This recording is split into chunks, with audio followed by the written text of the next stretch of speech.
Diane ne cherchait pas à établir ni à instituer quoi que ce soit, si ce n'est une forme ténue de complicité inversée, établie dans la soumission, et qui pourrait au mieux déboucher sur une impasse sans fin. Et c'est l'impasse qui est délicieuse, cet endroit où ne plus passer, et ce dont on ne peut plus se passer.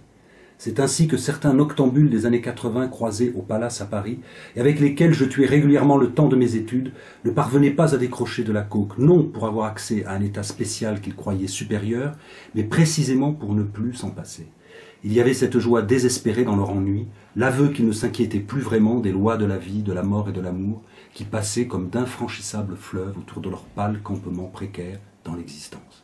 Entre deux airs rémixés de house et 2 ou 3 verres d'alcool, en attendant la dernière ligne, celle qui nous délivre de l'anonymat de notre âme, sentiment que seuls certains mystiques connaissent quand l'âme nous apparaît, selon les confidences de sainte Thérèse d'Avila, comme un château de diamants incapable de dire comment elle ressent en elle cette divine compagnie. Ils avaient fait de leurs apparitions nocturnes, aux bras souvent d'invraisemblables créatures,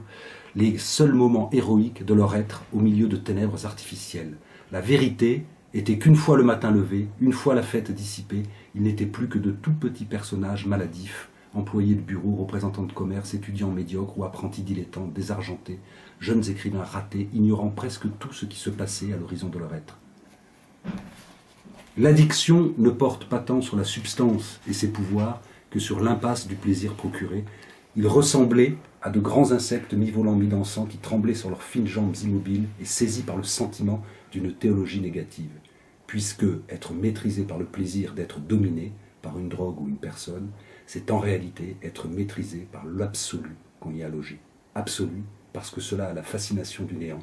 Et sans doute que je faisais alors l'expérience de ce pas de côté, si difficile parfois à effectuer, petit pas de danse qui nous permet de loger l'absolu hors de portée, à côté, c'est-à-dire un petit peu plus loin, à une distance infime et pourtant à jamais infranchissable, distance qui donne à nos existences ce rythme chaotique titubant au bord d'un ravin qui souvent n'a pas plus de profondeur qu'une marche d'escalier ou le bord d'un trottoir.